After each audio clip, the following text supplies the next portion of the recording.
Sebuah mimpi tidak akan terwujud dengan begitu saja. Butuh kecerdasan, upaya, dan keberanian untuk menggapainya.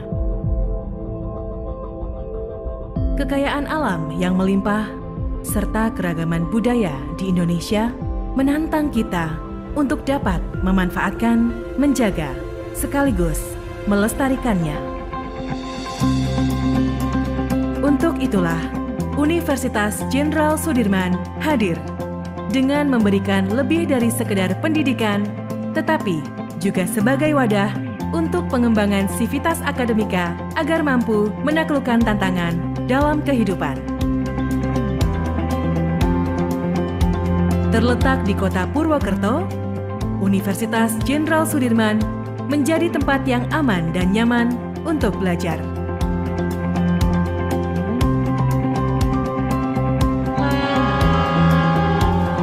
Aksesnya yang mudah membuat UNSUD menjadi tujuan pemuda dari berbagai penjuru dunia untuk meraih cita-cita.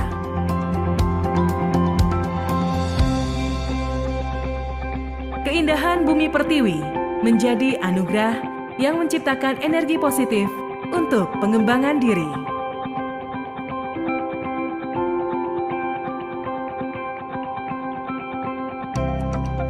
Universitas Jenderal Sudirman memiliki komitmen menyelenggarakan pembelajaran berkualitas untuk menghasilkan lulusan yang berkarakter dan berdaya saing tinggi. Pendidikan, penelitian, dan pengabdian kepada masyarakat dilakukan dengan semangat untuk mewujudkan visi diakui dunia sebagai pusat pengembangan sumber daya perdesaan dan kearifan lokal.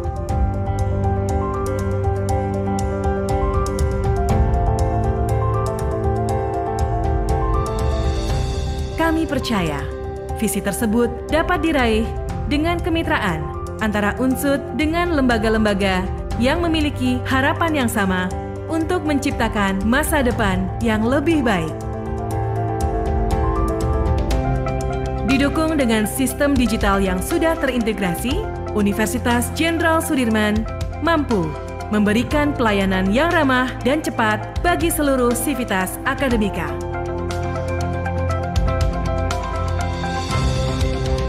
Dengan sarana dan prasarana yang berkualitas, serta tenaga pendidik dan kependidikan yang kompeten, kami bersinergi membangun reputasi guna mengembangkan penelitian dan inovasi unggul untuk pengembangan ilmu dan peningkatan daya saing bangsa.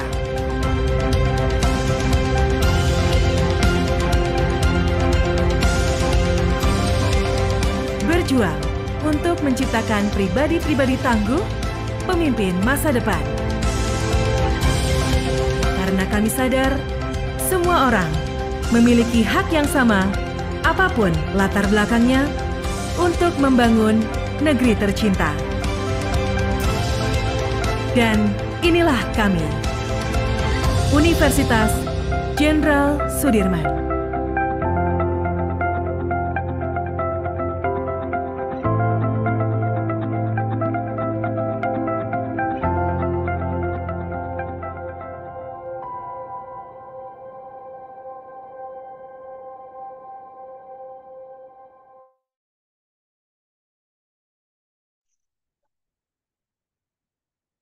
Monitor Mas Heri sudah bisa dimulai.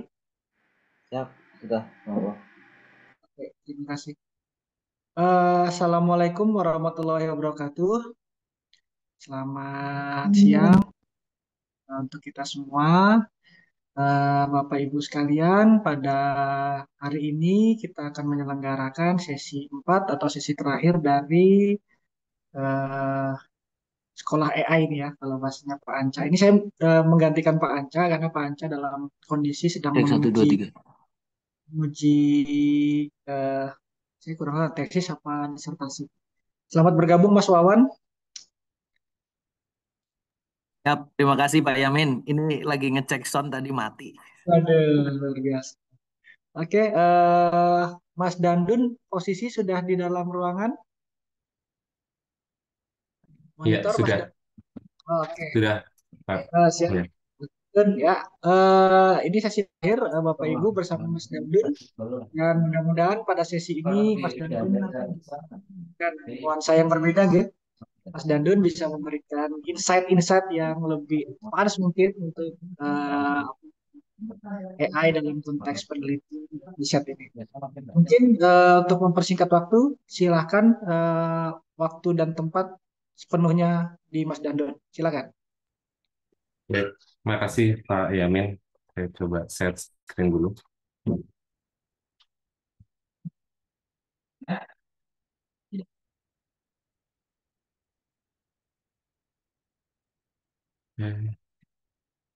Ya, sudah nampak nih untuk screen-nya. Oke, sampun. Oke, monggo. Baik, Ampun. terima kasih. Ya, Assalamualaikum warahmatullahi wabarakatuh. Agak deg-degan sebetulnya. Ini pertama kali ngobrol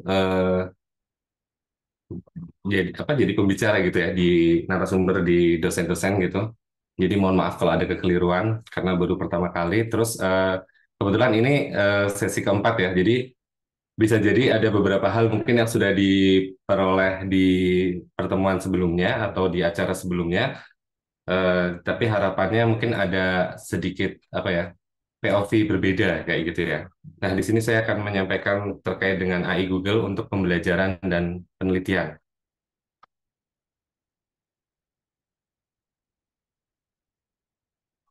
Ya, oke. Ini sebetulnya hal yang apa ya AI yang L, LLM ya.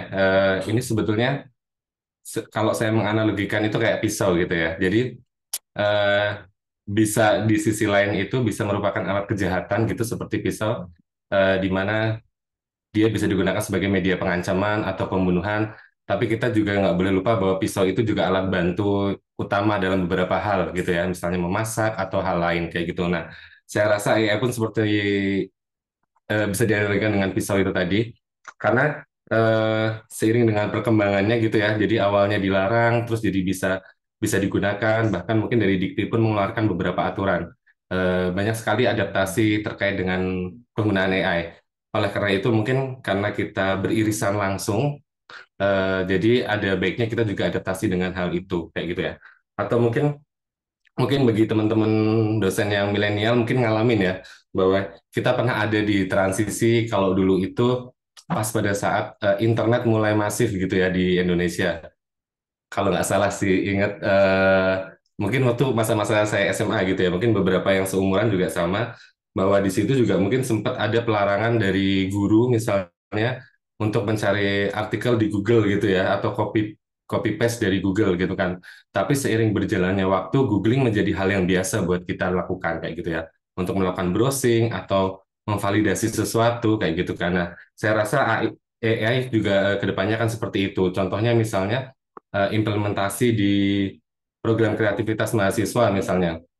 Saya ingat betul di 2023 itu sorry 2024 ada pernyataan bahwa tidak menggunakan AI sama sekali kayak gitu ya. Nah, tapi di tahun ini itu klausula pernyataan itu sudah hilang menjadi penggunaan AI sesuai dengan kurang lebih redaksionalnya sesuai dengan kebijakan yang dikeluarkan sama Dikti kayak gitu ya. Jadi eh, ya memang cuma ada satu kata kita harus adaptasi dengan AI kayak gitu. Dan ini memang sangat membantu sekali di pekerjaan kita gitu ya, baik sebagai pengajar ataupun peneliti. Nah, di sini saya membagi beberapa bahasan gitu untuk membahas AI. Ya, di sini pertama tentang generatif AI sendiri itu dengan model LLM, lalu fokusnya sebenarnya lebih ke Gemini dan Notebook LM ya, terkait dengan AI Google. Karena memang kenapa menyampaikan ini karena dulu sempat ikut pelatihan yang diselenggarakan oleh LPMPB juga gitu ya tentang Google, dan saya rasa ini menarik untuk di-sharingkan kayak gitu dengan teman-teman dosen lain karena eh, bermanfaat gitu ya dan sangat membantu untuk beberapa aktivitas dosen yang harus dilakukan. Oke, ini kalau secara definisi itu adalah AI yang dapat menghasilkan konten baru berupa tulisan gambar atau kode. Jadi sebetulnya sudah akrab sekali sih dengan kita. Hampir semuanya itu pakai ya. Even kita mau bikin gambar atau menanyakan sesuatu, lalu apa ya? mencari jawaban gitu ya, atau diskusi gitu, kita sudah mulai sering ya banyak menggunakan. Nah, tapi jenisnya itu banyak sekali. Yang populer mungkin nih ya ada ChatGPT gitu ya, itu yang sebetulnya itu yang paling paling terkenal ya kalau menurut saya di awal-awal itu ChatGPT, terus akhirnya baru ada Copilot, DeepSeek dan Gemini gitu ya. Jadi empat-empatnya atau mungkin ada lagi mungkin apa ya flexibility atau apa kayak gitu ya. Jadi sering coba-coba, cuma mungkin ini yang paling paling familiar ya, yang milik Microsoft, kemudian miliknya Google, terus ada OpenAI dan DeepSeek itu yang dari Cina ya kalau nggak salah ya AI-nya yang dikembangkan di sana. Nah, ini empat yang hal sering digunakan, pasti akrab di kita dan sudah pasti juga akrab di mahasiswa gitu. Bahkan mungkin yaitu kayak pisau tadi ya, bisa bisa dia ada di posisi yang salah atau di posisi yang tepat gitu untuk digunakan. Makanya kita harus tahu biar bisa mengarahkan ke mahasiswa eh, cara penggunaan yang benar tuh yang seperti apa kayak gitu.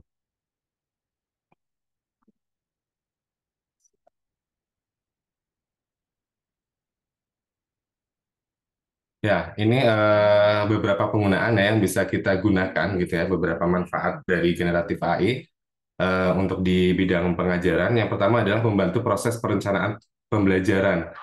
Jadi kita bisa menggunakan ini misalnya pada saat pembuatan RPS ya gitu ya. Ini cukup cukup membantu gitu dibandingkan kita harus merangkai kata kayak gitu ya untuk merangkai kata terkait pertemuan-pertemuannya. Kemudian akselerasi atau percepatan pembuatan konten ajar, baik itu bahan ajar, kemudian evaluasi, soal, dan sebagainya, itu juga bisa dibantu dengan AI. Lalu berikutnya, nah, sebagai diskusi, pencarian informasi, dan juga ahli bahasa. Diskusi. Mungkin ini tidak semuanya ini ya, apa namanya, berpengalaman gitu ya, diskusi dengan AI. Ini mungkin bagi teman-teman introvert kayak gitu ya, atau mungkin misalnya di kampusnya atau di prodinya teman satu rumpun bidang ilmunya atau apa sih konsentrasinya mungkin nggak banyak atau mungkin bahkan sendirian single kayak gitu ya, sehingga ketika mau diskusi agak bingung nih cari siapa. Nah, kita bisa pakai AI untuk melakukan diskusi itu kayak gitu ya, misalnya kita sedang cari-cari topik atau apa kayak gitu. Terus pencarian informasi, dan ini sekarang jadi kayak semacam apa ya, search engine ya. Kalau buat saya sedikit menggantikan Google. Jadi kalau saya mau cari tahu apa, saya malah lebih banyak tanya AI, terus nanti minta referensi, baru nanti kita kasih ke Google ya untuk verifikasi. Atau misalnya sedang mencari kata kunci lain, atau eh, misalnya kita kayak kemarin, saya sempat ada pengalaman tidak tahu tuh nama nama alat yang buat nyekat orang masuk satu persatu gitu ya di stasiun biasanya, terus atau di supermarket, saya nggak tahu namanya apa. Nah, saya tinggal mendefinisikan dengan apa yang saya pikirkan kayak gitu ya, dengan kata-kata yang sederhana, nggak perlu mencari mencari kata yang baik gitu. Kemudian saya tanyakan di AI sehingga saya dapat jawabannya, oh namanya ini kayak gitu. Terus tinggal diverifikasi di Google, pencarian gambar, oh iya betul ini yang saya maksud. Nah, mungkin itu hal-hal yang bisa membantu ya di dalam proses diskusi atau pencarian informasi. Kemudian kalau alih bahasa sebetulnya belum pernah mencoba secara utuh gitu ya, tapi memang ini bisa digunakan untuk mentranslate bahasa. Atau sebetulnya kemarin-kemarin pun kita sudah menggunakan ya yang serupa dengan ini ya. Jadi misalnya kayak Grammarly, kemudian Quillbot gitu ya. Itu kan biasanya buat parafrase dan sebagainya. Nah, hal itu pun juga bisa kita lakukan dengan generatif AI di sini gitu ya. Yang tadi ada ChatGPT, kemudian ada Gemini, terus DeepSeek dan Copilot. Lalu berikutnya membantu pembuatan dokumen pembelajaran atau kurikulum. Nanti mungkin eh, ini mungkin sudah mulai musim-musimnya ganti ganti kurikulum gitu ya, sehingga ada beberapa hal yang perlu direview, terus ada hal yang perlu diperbaiki redaksionalnya, atau bahkan membuat sesuatu yang baru gitu. AI ini bisa kita gunakan sebagai pancingan atau penambah kata kunci atau untuk memperbaiki struktur dan sebagainya kayak gitu. Ini juga bisa kita gunakan. Nah, nanti kita akan coba beberapa implementasinya gitu ya, dan optimasi di Google. Nah, tapi di sisi lain kita juga ada tantangan ya terkait dengan penggunaan generatif AI ini, baik DeepSeek, ChatGPT, dan lain-lain tadi. Yaitu yang pertama adalah masalah integritas akademik ya. Ini pun hal yang mungkin sering kita keluhkan ke mahasiswa gitu ya, ketika kita tahu misalnya mahasiswa mengerjakan tugas dengan AI misalnya, yang seharusnya tidak. Nah, itu juga sebenarnya berlaku buat kita gitu ya, mungkin di dalam pembuatan proposal atau artikel ilmiah dan sebagainya. Jadi itu tadi, karena ya kita harus menggunakan ini ya, apa ya, pertimbangan untuk penggunaan seperti analogi pisau itu tadi ya, itu sebagai alat bantu atau justru malah alat untuk berbuat kejahatan kayak gitu. Harus bisa memilah-milah mana yang bisa digunakan oleh full AI, mana enggak. Misalnya contoh nih, kalau misalnya kan kadang pekerjaan sebagai dosen tuh kadang juga ini ya, kita dibuat yang non akademik ya, misalnya harus membuat tor kegiatan dan sebagainya, itu kan juga cukup memakan waktu, terus kita juga harus berpikir gitu ya terkait dengan kegiatan. Nah, itu sebenarnya bisa hal yang bisa digenerate oleh AI kayak gitu, menurut saya kayak gitu. Tapi mungkin ada beberapa hal yang tidak bisa langsung digenerate secara langsung dan digunakan secara seutuhnya. Nah, jadi kita harus bisa memilah-milah. Kemudian yang kedua, validasi konten. Eh, ini paling senang ketika diskusi tentang generatif AI ya, atau mungkin dulu ada salah satu wakil menteri mungkin ya, sempat juga menyampaikan bahwa apa ya, beliau mencoba ya menguji AI pada saat itu dengan istilah yang keliru, tapi AI tetap menjawabnya kayak gitu. Dan bahkan pada saat mendengar itu pun saya juga mencoba hal yang sama, namun memiliki hasil yang berbeda gitu. Dan ternyata memang bisa jadi dua-duanya sama-sama benar karena AI ini berkembangnya cukup cukup signifikan gitu ya, cukup cepat gitu ya. Karena saya merasa mungkin di beberapa bulan yang lalu saya pernah membandingkan beberapa AI gitu ya untuk menjawab pertanyaan, kemudian oh ternyata berbeda hasilnya kayak gitu ya, yang lebih menyerupai benar yang ini gitu ya. Terus ternyata dapat info, ternyata oh ada yang model jenis AI ini tuh harus dilatih dulu, harus dipancing dulu dengan beberapa pertanyaan dengan tema yang sama baru nanti disuruh menyelesaikan. Hari yang lalu kita coba nih dengan pertanyaan yang sama dengan akun yang sama-sama bersihnya kayak gitu ya. Nah, ternyata sudah bisa menjawab dengan lebih baik kayak gitu, lebih runtut. Dan mungkin kalau teman-teman sudah biasa menggunakannya kan hampir semuanya dulu cuma ada di DeepSeek kalau nggak salah ya. Ada option kayak pencarian lebih dalam ya di apa. Nah, sekarang semuanya tuh sudah ada di Copilot, ada di mana Gemini, ada GPT juga ada gitu ya. Nah, itu tapi jangan lupa validasi konten. Validasi konten bagaimana ya kalau misalnya kita tentang riset, tentang penelitian ya jangan lupa habis itu mungkin kita browsing di Google Scholar atau di pencarian jurnal atau bahkan di Google itu sendiri untuk proses validasi dari apa yang disampaikan oleh AI itu tadi. Nah, ini yang perlu kita cermati bahwa AI ini sebagai asisten ya yang membantu kita, bukan penulis ya, untuk di beberapa case. Contoh misalnya di bagian riset, analisa, kayak gitu ya, itu AI hanya sebagai asisten untuk membantu kita mempermudah ya menemukan kata kunci baru atau sub yang mendekati dengan apa yang kita cari. Tapi dia bukan sebagai seorang penulis yang misalnya, contoh sebagai penulis itu misalnya kita sedang analisa apa gitu ya, tolong ini dianalisa, dibuat dalam 2 paragraf yang terdiri dari sekian kalimat dan sebagainya. Nah, itu berarti AI sebagai penulis kayak gitu ya. Yang menurut saya itu kurang tepat kalau misalnya di manuskrip penulisan dan sebagainya. Manuskrip penelitian, sorry. Oke, nah itu beberapa tantangan dari penggunaan generatif AI menurut saya. Nah, di sini saya coba membandingkan gitu ya beberapa jenis. Di sini ada DeepSeek, ChatGPT, Copilot, sama Gemini. Ya, yang saya bandingkan hanya yang ini sih, yang apa? Yang kecenderungan memang sering banyak dipakai orang ya. Tidak hanya ini saja, mungkin banyak gitu ya. Tapi nanti bisa dibandingkan juga gitu oleh. Nah, yang pertama tentang kapasitas konteks ya. Memang DeepSeek dibandingkan yang lain memang jauh lebih apa ya? Jauh lebih banyak gitu ya kalau menurut saya, karena dia kan gratis ya, tidak ada versi berbayarnya sehingga kita lebih leluasa untuk menggunakannya. Beda dengan misalnya ChatGPT ya. Memang secara umum bisa sampai 128.000 token atau sekitar 500 halaman. Cuma kalau kita pakai yang versi gratis itu nanti kalau nggak salah sampai tektokan beberapa kali gitu ya. Nanti dia tuh sudah mulai ngaco gitu ya, atau dia turun versi gitu, turun versi sehingga sudah tidak dalam lagi.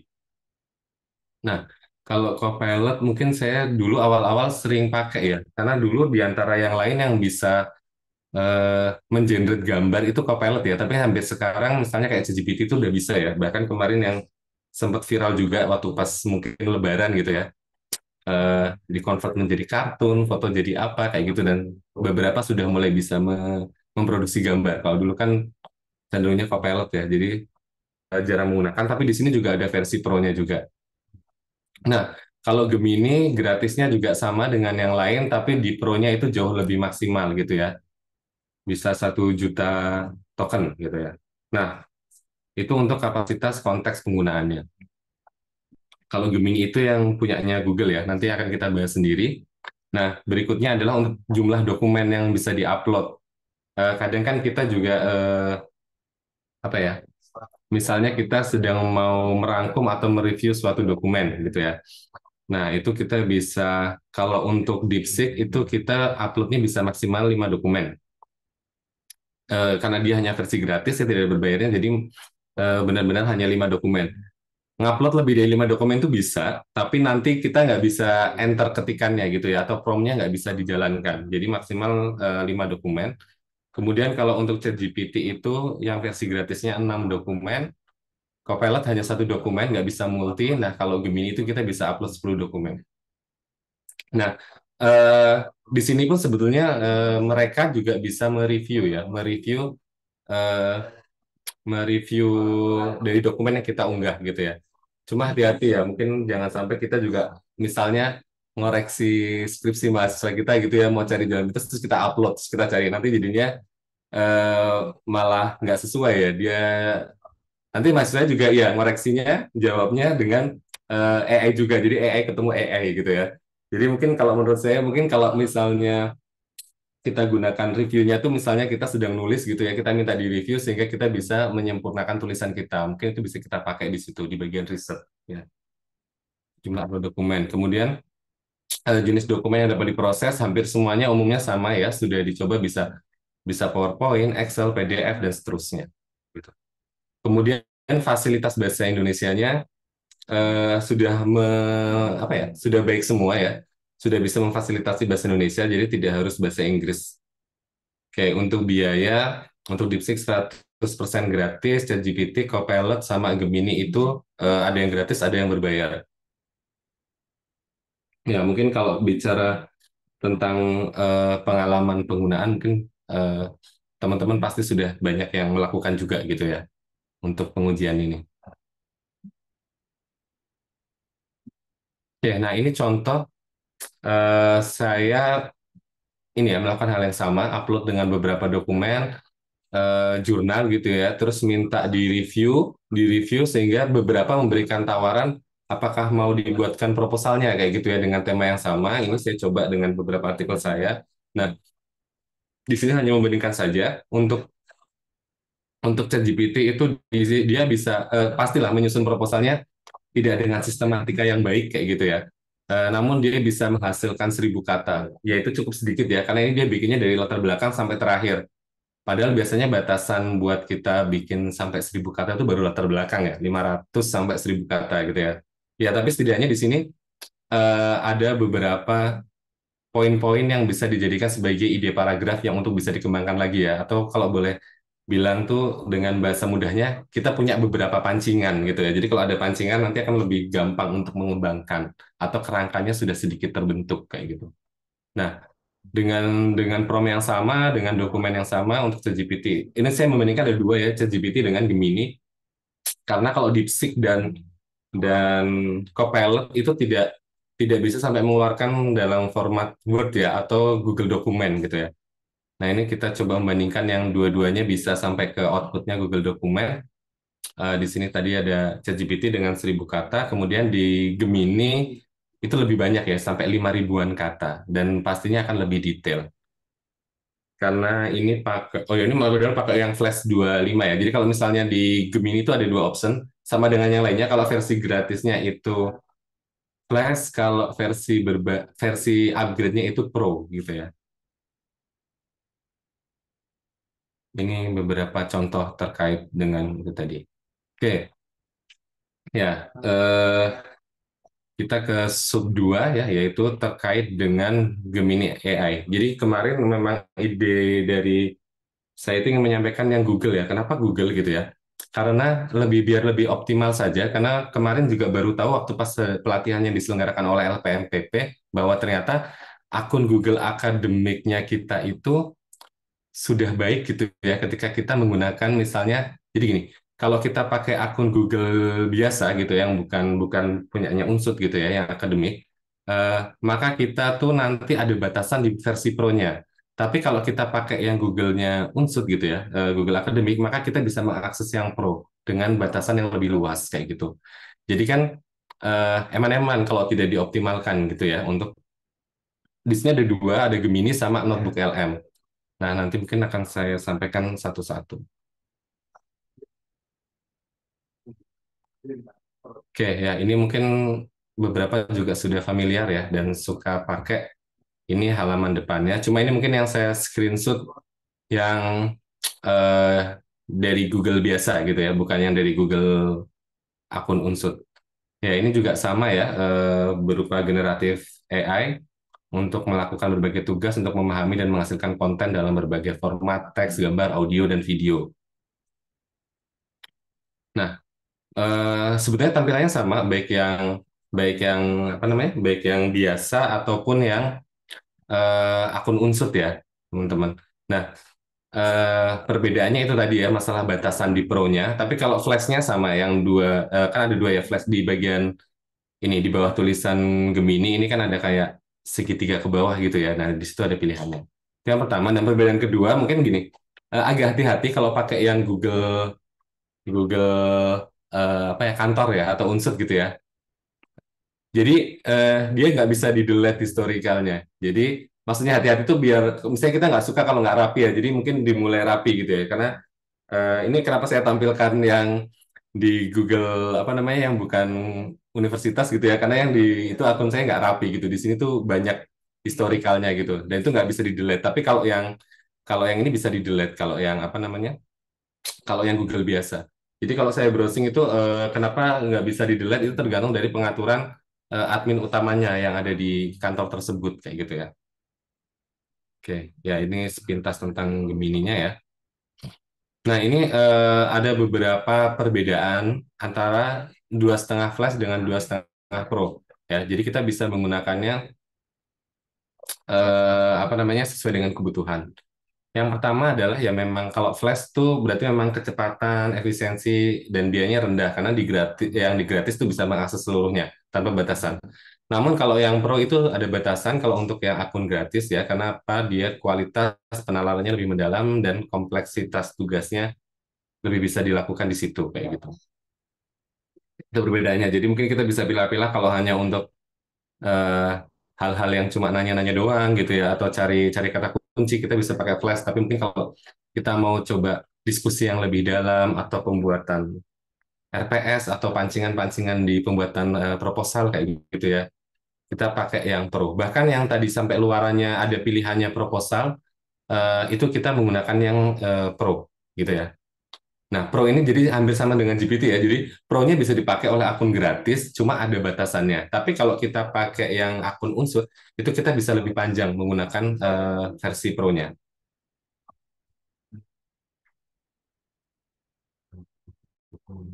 Oke, berikutnya untuk kecepatan ya pasti yang Flash lebih cepat gitu ya dalam memprosesnya. Nah, kalau yang Pro lebih lambat dan untuk kualitas untuk yang Flash itu cukup baik gitu ya, karena responnya cepat, tapi yang satunya lebih baik gitu ya, karena lebih kompleks jawabannya bisa lebih panjang kayak gitu ya. Tapi semua juga tergantung dari promnya juga ya gitu. Nah ini peruntukan saya kasih tanda bintang ya, karena ini menurut saya kayak gitu ya.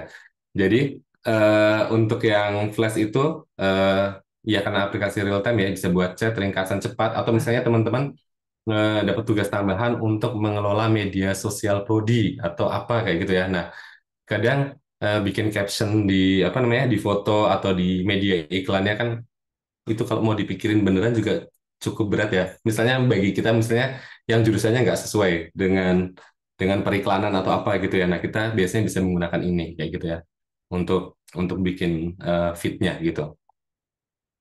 Nah, kalau yang pro ya lebih ke analisa mendalam, saya pembuatan konten di artikel yang berbau riset kayak gitu ya, penelitian rumit dan sebagainya kayak gitu.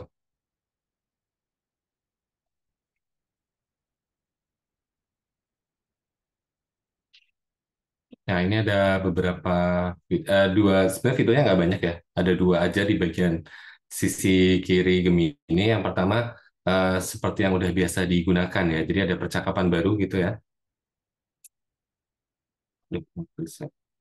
Halo, halo. Ah, mohon maaf tadi agak nge-freeze ya.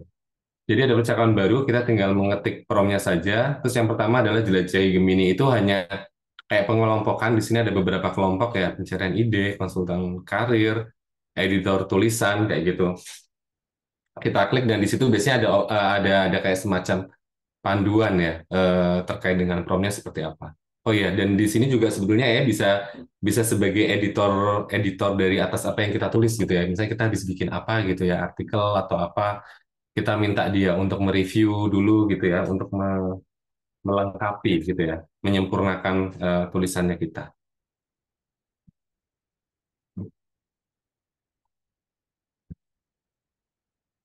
Nah, ini mungkin di webinar yang kemarin juga mungkin sudah pasti ada bahas prompt juga ya. Bisa jadi sama atau beda. Nah, ini saya juga dapatnya waktu pas pelatihan di LPMPP ya sama Google gitu dan saya meyakini ini enak dipakai gitu ya. Jadi saya coba sampaikan ini kalau disingkat tuh part ya. Jadi ada beberapa poin. Yang pertama adalah persona atau peran. Ini kita semua sudah mungkin sudah familiar ya bahwa bagusnya kita tunjukkan peran ini. Misalnya adalah saya seorang dokter, saya seorang ilmuwan, atau mungkin kalau misalnya kita sedang bikin kayak tadi RPS atau silabus ya, misalnya sebut saja misalnya saya adalah seorang dosen teknik mesin gitu ya,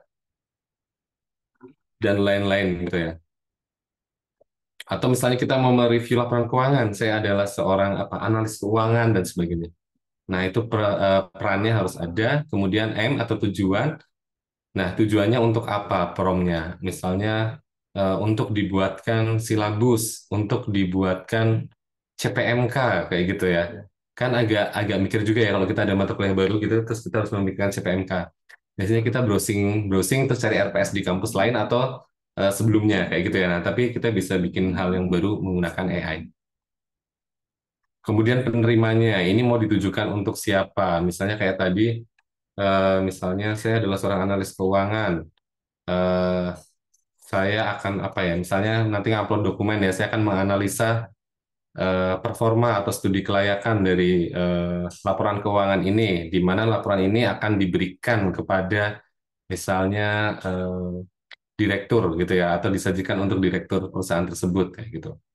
Nah, ini gaya penyampaiannya disampaikan dengan gaya yang informal gitu ya, yang tidak formal dan mudah dipahami misalnya.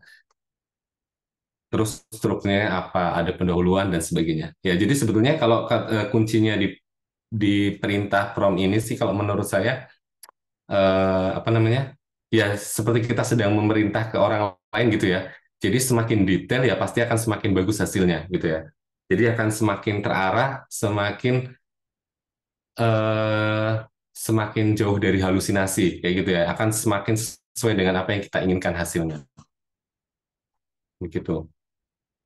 Nah, di sini saya akan coba mencontohkan gitu ya. Saya akan membuat eh, tugas gitu ya, tugas untuk mahasiswa di salah satu mata kuliah. Nah, ini saya juga menggunakan prompt part itu tadi ya. Yang pertama itu terkait dengan eh, personalnya ya. Nah, saya adalah dosen di Prodi Teknik Mesin. Nah, di sini saya akan mengajar kuliah apa gitu ya. Saya sebutkan di situ. Kemudian tujuannya apa? Saya ingin mengembangkan ide proyek akhir yang berfokus pada kasus nyata tentang produk yang berkaitan dengan otomotif atau aero engineering. Jadi tujuannya di sini saya ingin ngasih tugas intinya bahwa tugasnya itu project gitu ya. tapi saya pingin temanya tuh ini gitu ya. Atau mungkin bisa juga konkret gitu ya. Misalnya turbin gitu ya, menyebutkan apalah kasusnya yang ingin dibahas gitu. Dan lalu selanjutnya adalah untuk siapa ini ya penerimanya gitu ya. Nah, di sini proyek ini dirancang untuk mahasiswa tingkat akhir semester 7. Nah, sebetulnya bisa aja sih dirancang untuk mahasiswa, tapi biar lebih detail tahu tingkatannya gitu ya, atau mungkin si AI jadi bisa mikir gitu ya. Tingkat kesulitannya disesuaikan ya udah mahasiswa tingkat akhir semester 7 gitu ya. Sebagai bagian dari tugas besar mereka yang berbasis pendekatan problem based learning. Nah, terus saya minta ini disajikan dengan bahasa formal, namun mudah untuk dipahami, kayak gitu ya. Karena ini bagian dari tugas tugas di kampus gitu ya, yang nantinya akan jadi dokumen yang akan nantinya juga akan supporting dicek ketika akreditasi dan sebagainya. Jadi saya mau ini disusun secara formal gitu ya. Nah, saya membutuhkan bantuan untuk menyusun ini dalam bentuk template termasuk. Nah, ini malah saya minta gitu ya, tidak mengarahkan strukturnya harus seperti apa, tapi ada struktur proyeknya, bahkan saya minta ada rubrik penilaiannya sekalian, dan rencana kegiatan mingguan untuk jangka waktu 6 minggu. Ini mintanya lengkap ya. Ini saya nggak tahu nih, nanti dimarahin LPMPP nggak kayak gitu ya, karena apalagi mungkin kalau misalnya ada dosen yang belum pekerti ya, biasanya tugas pekerti kan seperti ini ya, bikin tugas gitu. Oke, ya, di sini akan saya tunjukkan hasilnya dari prom ini ya.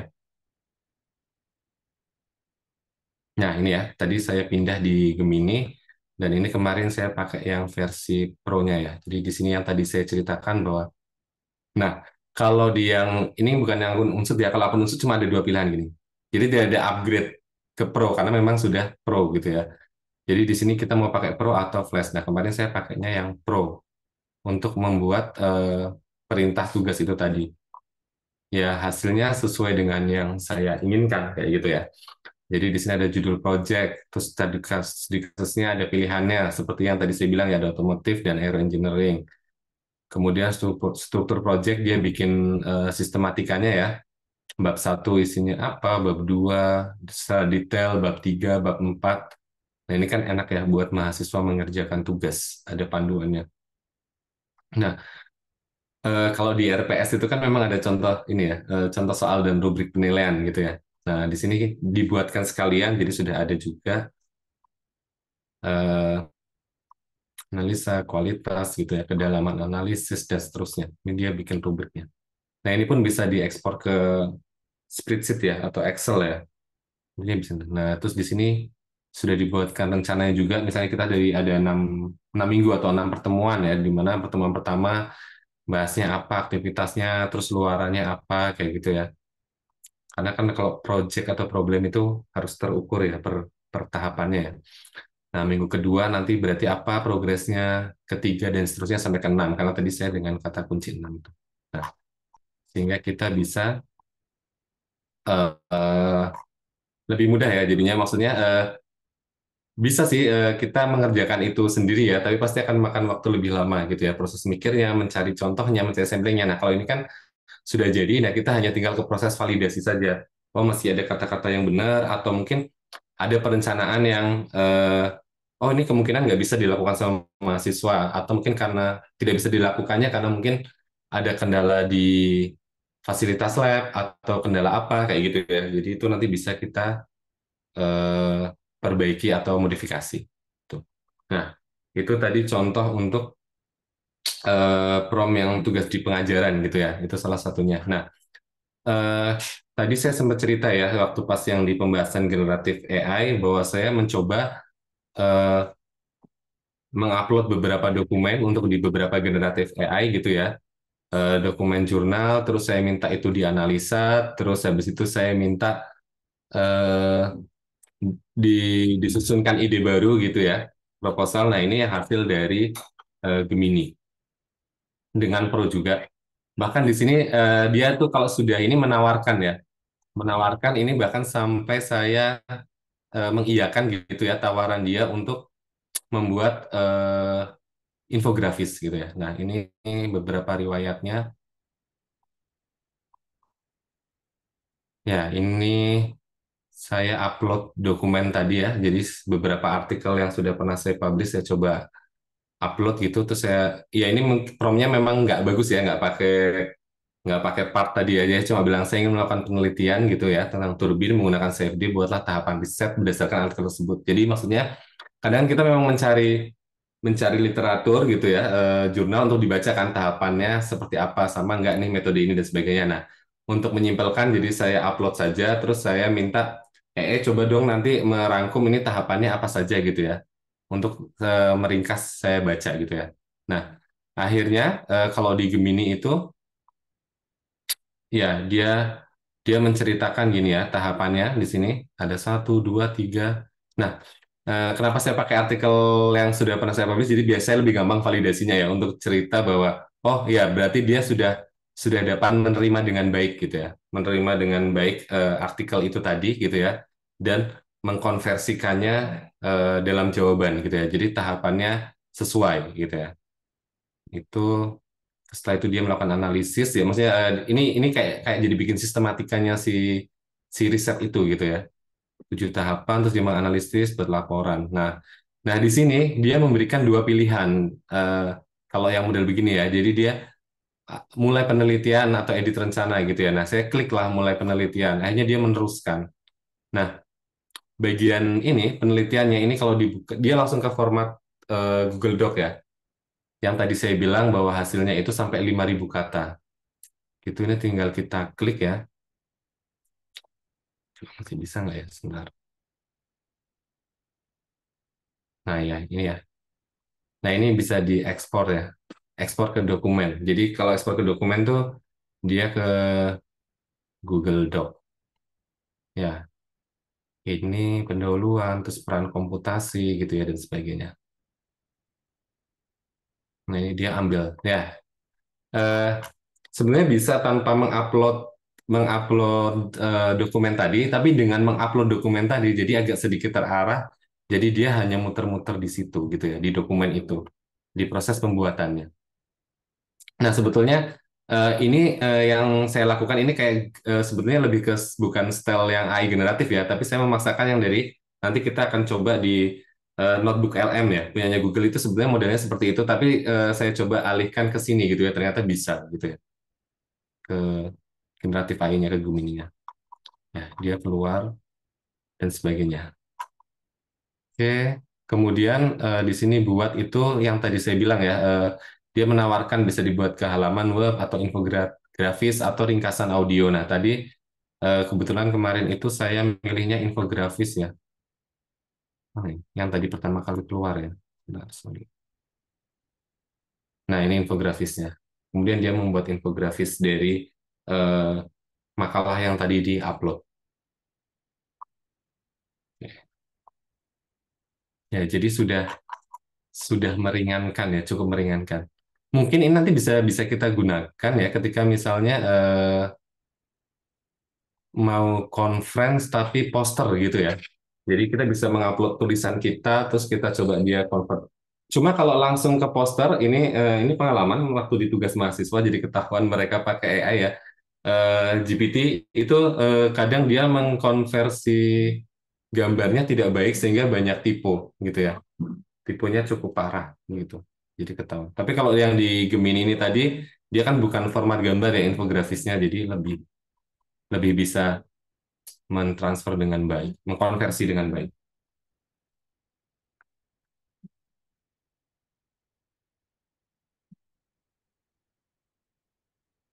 Nah, ini selanjutnya kita terkait dengan eh, Notebook LM ya. Notebook LM ini produknya Google juga. Cuma kalau misalnya kita browsing, dia bilangnya masih dalam proses pengembangan ya. Tapi sebenarnya bisa dipakai. Dan mumpung masih dalam proses pengembangan, jadi masih gratis gitu ya. Jadi masih limitnya masih banyak. Dan eh, saya jadi ingat tadi ya, waktu pas di pertemuan pagi sekolah Kaprodi itu tadi dibahas ya sama Mas Mulki ya, bahwa eh, sistem informasi di Unsur itu ada yang memang perkembangannya juga sangat cepat gitu ya, yang terus berkembang. Tadi kalau nggak salah bahas yang sistem informasi OBE ya. Nah, Sebenarnya sama dengan AI ya. AI juga ini perkembangannya cukup cepat, apalagi notebook ini cukup mengikuti gitu ya. Saya sering beberapa kali menggunakan untuk coba-coba gitu ya. Jadi pelatihan tuh waktu itu mungkin kalau nggak di akhir tahun tuh di awal tahun ya, itu notebook LM ini masih harus pakai bahasa Inggris semuanya kalau nggak salah. Baik perintah dan dia menjawab. Nah, di beberapa bulan belakangan dia sudah bisa diperintah dengan bahasa Indonesia gitu ya, tapi jawabnya pakai bahasa Inggris gitu ya. Nah, terus akhirnya sekarang sudah bisa diperintah pakai bahasa Indonesia, jawabnya juga dengan bahasa Indonesia, bahkan bisa mode bahasa Indonesia. Jadi secepat itu perkembangannya gitu ya. Nah, menurut saya di antara semua generatif gitu ya, notebook LM ini eh, yang paling cocok untuk profesi dosen kalau menurut saya. Karena apa? Masalah integritas akademik gitu ya, sama menjaga menjaga validitas dari hasil luaran yang kita buat gitu ya. Karena ini lebih bisa dikontrol notebook LM. Kalau yang lainnya kan kita harus proses validasi lagi dan sebagainya kayak gitu. Nah, sehingga si Google itu bilangnya dia itu ya itu generatif AI khusus riset gitu ya, berbasis dokumen dan untuk penggunaan di mana ini mengurangi misinformasi, menghasilkan output akademik berbasis literatur, terus dia bekerja dengan banyak sumber sekaligus ya. Di sini 20 sampai 100 dokumen kayak gitu. Ya, memang ini dari definisinya dan deskriptifnya memang kalau menurut saya sangat dosen sekali gitu ya, atau sangat pengajar sekali gitu. Ya, di sini saya akan menceritakan tentang konsepnya dulu ya. Jadi konsepnya notebook LM itu dia membaca, memahami dokumen yang ada atau yang diunggah, lalu baru menggunakan itu sebagai pengetahuannya. Atau misalnya kalau saya lagi ngobrol sama mahasiswa gitu ya, itu saya analogikan gini. Di kampus di prodi kita kan pasti ada beberapa bidang keilmuan ya. Misalnya ambil contoh lah mesin. Mesin itu ada di kita tuh ada 4 bidang keilmuan ya. Ada konstruksi, konversi energi, ada material, ada manufaktur gitu ya. Nah, setiap dosen itu kan ada keunggulannya masing-masing gitu ya. Jadi kalau mau mau bahas tentang energi ya sama Pak ini, kalau membahas manufaktur ya dengan Pak ini gitu ya. Semuanya belajar, tapi yang belajar paling banyak dengan manufaktur ya bapak-bapak yang ambil konsentrasi manufaktur gitu ya. Semua belajar, tapi yang paling banyak belajar energi adalah bapak-bapak yang belajar dengan energi. Nah, menurut saya notebook seperti itu karena apa? Kalau segala literatur dengan topik itu kayak gitu ya. Jadi makanya kita bisa nanyainnya ya sesuai dengan lingkupnya itu kayak gitu. Kan nggak mungkin ya kita mau bahas energi tapi ngobrol banyaknya sama orang yang manufaktur, padahal ada orang energi gitu ya. Nah, itu kan berarti buku-buku yang ada di dalam orang itu kan lebih banyak manufakturnya daripada energi. Nah, maka kita cari orang yang buku energinya lebih banyak di orang itu. Nah, konsep notebook itu seperti itu, notebook LM. Jadi karena kita mau ngomongin energi, ya udah kita masukin banyak source tentang energi gitu ya. Misalnya kayak tadi, oh ya saya mau banyak diskusi tentang turbin kayak gitu ya. Maka saya upload tuh buku-buku tentang turbin, jurnal tentang turbin di situ, baru saya melakukan diskusi kayak gitu ya. Nah, itu konsep notebook LM. Nah, cara kerjanya itu adalah kita mengunggah dokumen dulu, kemudian di mana tadi ya si AI-nya menganalisis konten dan membuat pemahaman, lalu dia akan menjawab berdasarkan dokumen yang ada. Jadi eh, lebih dibatasin gitu ya. Atau mungkin kalau kalau kita pakai istilah, jadi lebih jauh dari halusinasi gitu ya. Kalau kalau yang misalnya generatif AI yang tadi kan apa namanya? Walaupun kita pakai di analisa lebih dalam gitu ya, itu kan dia masih bebas ya mencari mencari sumbernya dari mana-mana gitu ya. Ya bisa jadi memang dapat yang bagus, tapi bisa jadi juga ya intinya nggak bisa kita kendalikan lah gitu ya. Tapi kalau di sini kan bisa kita kendalikan. Misalnya kita mau ngomongin termodinamika gitu ya, yaudah kita masukin aja buku-buku termo kayak gitu dan sebagainya. Ya, itu untuk cara kerjanya. Oke, kemudian di sini manfaatnya analisisnya lebih mendalam pada materi spesifik ya, baik riset, laporan, atau buku kayak gitu, tanpa perlu membaca manual. Ya, ini sebetulnya agak sedikit nge-skip eh, proses ya, tapi ya kembali lagi ya, kita gunakan dengan bijak ya, maksudnya memang pas bisa dilakukan atau pas enggak kayak gitu. Nah, ini saya coba bandingkan ini ya antara akun-akun. Jadi ini nggak begitu berbeda jauh antara kita pakai akun gratisan atau akun akademik. Maksudnya nggak berbeda jauh itu adalah eh, dia karena masih dalam proses pengembangan ya, jadi tidak banyak melakukan batasan.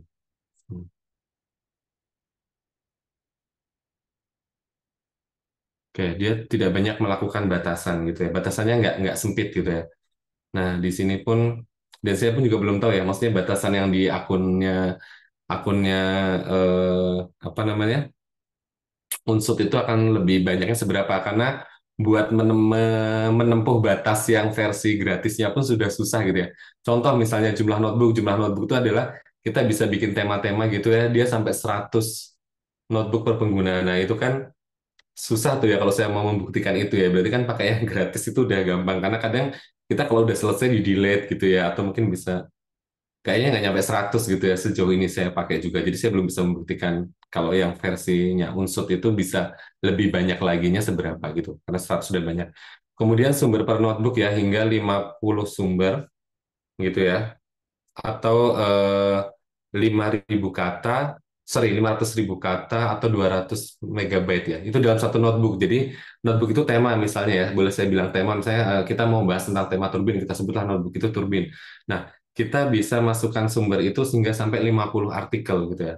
Atau di dalam atau mungkin cuma 2 artikel tapi itu sampai 500.000 kata atau kapasitasnya sampai 200 MB gitu. Nah, kalau untuk yang ini ya pasti lebih akademik di atasnya gitu ya. Tapi untuk sampai 50 pun saya rasa juga jarang ya kita bisa akan melakukan itu gitu.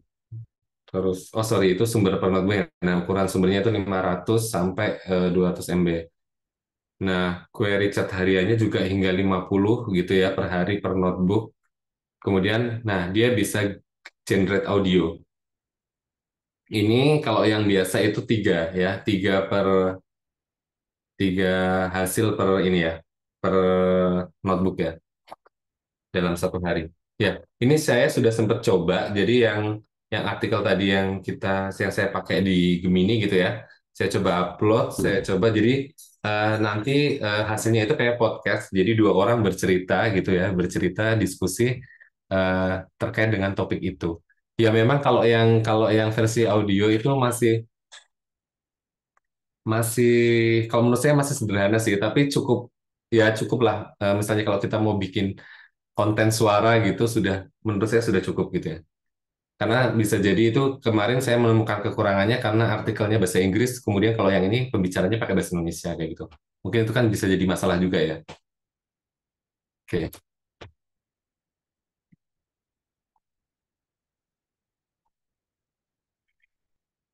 Nah, ini ya untuk batasan batasan utamanya bahwa ini bukan penulis bebas, maksudnya tidak bisa itu tanpa memberikan sumber ya, sumber di dalam AI-nya.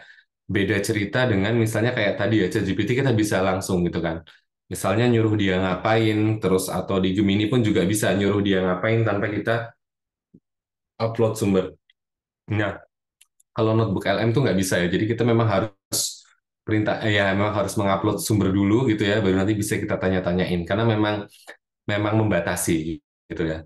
Gitu dan ini ketergantungan dengan dokumen jadi juga nah makanya saya bilang cocok buat dosen ya karena memang tetap harus mikir gitu ya pakainya contoh misalnya untuk mengupload dokumennya jadi beda dokumen kalau dokumennya bagus ya hasilnya bagus kalau dokumennya juga tidak kredibel ya hasilnya karena memang dia memang berusaha menjawabnya menyerupai dokumen gitu ya. Nah, keunggulannya ya ini bisa kolaborasi. Jadi ini bisa memungkinkan kolaborasi antar antar pemilik akun gitu ya. Kolaborasi dokumen ideal untuk tim riset, terus Q&A-nya berdasarkan sumber yang tadi saya bilang ya, jadi minim halusinasi gitu ya. Kemudian cocok untuk riset berbasis kumpulan paper karena kan biasanya kita memang dalam melakukan riset kita sudah collecting paper gitu ya. Oke, nah traceability referensi. Jadi gini, kadang nih yang dipermasalahkan dari dulu-dulu ketika misalnya pakai generatif AI kan, kita nggak tahu sumbernya dari mana atau kita harus nanya sumbernya mana. Nah, kalau di notebook LM, dia tuh udah kayak mensitasi. Jadi ketika dia ngomong ini dasarku tuh di artikel yang ini, halaman yang ini, dan dia menunjukkan kayak gitu. Jadi akan ya ini sebetulnya enak banget buat belajar kayak gitu ya. Misalnya kita sedang mempelajari metode baru, ya udah tinggal upload buku-bukunya sama publikasi-publikasinya di situ gitu.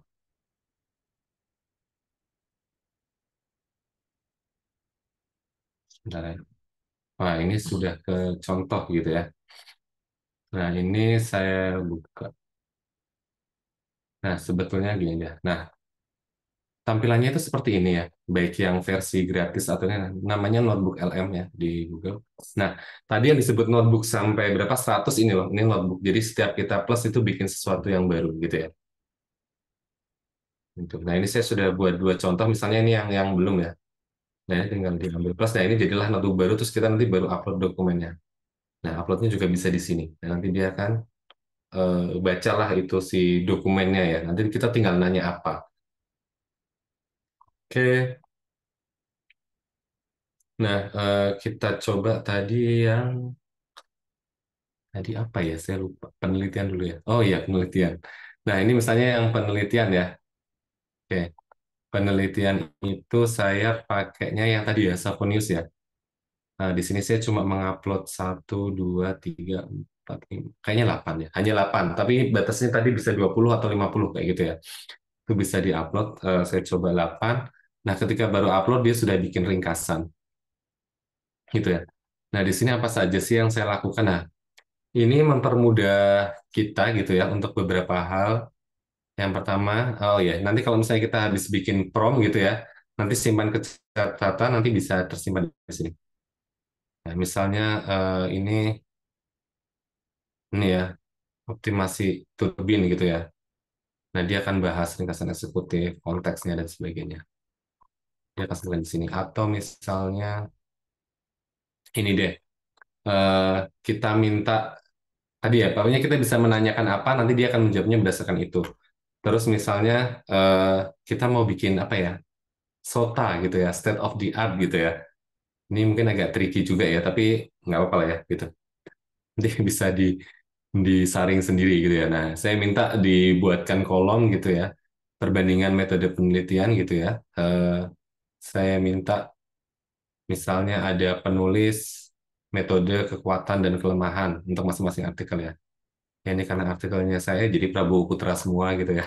Nah, di sini dia menyebutkan metodenya gitu ya. Terus dia menyebutkan kekuatannya yang di artikel ini tuh apa sih?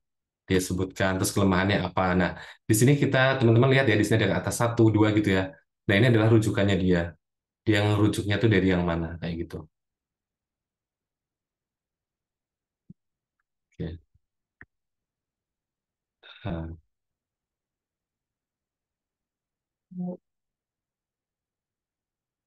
oh ini cukup. Oke. Eh, oke, dia akan bahas ya. Jadi memang mempermudah pekerjaan kita ketika kita sedang menulis gitu. Hanya tinggal itu tadi validasi saja ya. Betul nggak nih angka-angkanya yang disebutkan. Dan ini akan lebih mudah ya proses validasinya karena dia sudah nge-mention gitu ya. Dia tuh ambilnya dari bagian mana, artikel mana. Oke, misalnya kita bikin pertanyaan, misalnya apa ya? Nah, ini menghitung CP gitu ya. Nah, dia akan melihat di artikel itu ada nggak sih tentang perhitungan CP kayak gitu ya. Nah, dia akan berusaha menjawab, mencari, lagi mikir dia. Saya contoh.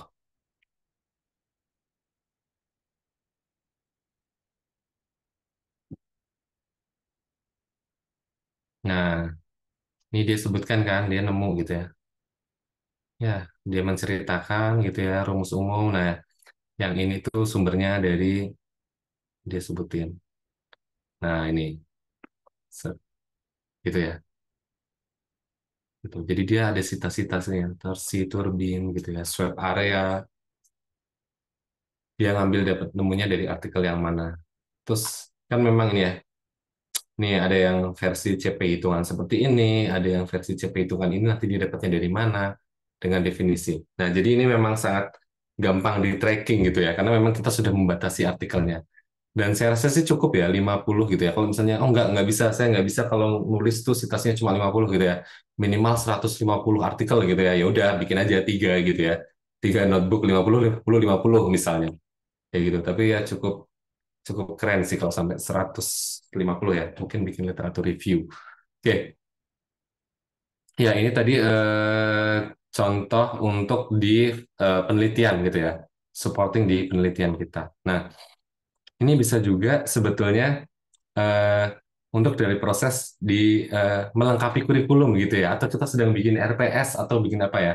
Nah, eh, kalau di apa namanya generatif AI yang tadi itu kan tidak terkontrol ya. Nah, kalau ini kita bisa ngontrol, ngontrolnya pakai apa? Ya udah pakai buku pedoman yang kita pakai saja.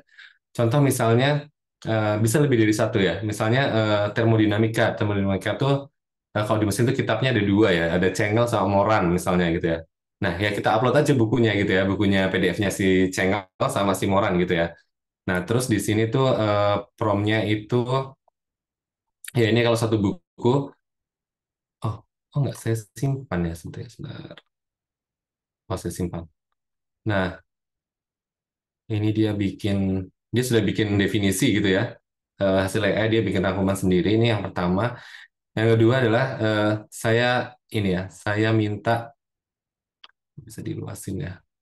Ya, perintah saya itu gini, saya minta dibuatkan silabus untuk mata kuliah termodinamika teknik mesin yang sumbernya dari buku ini, di mana mata kuliah termodinamika itu ada dua, termo 1 dan termo 2, tapi secara keseluruhan dari situ gitu ya, dari buku situ. Nah, saya minta dibuatkan silabus untuk masing-masing mata kuliah, ya udah dia buatkan. Nah, ini pasti cukup mempermudah para kaprodi dan tim kurikulum gitu ya.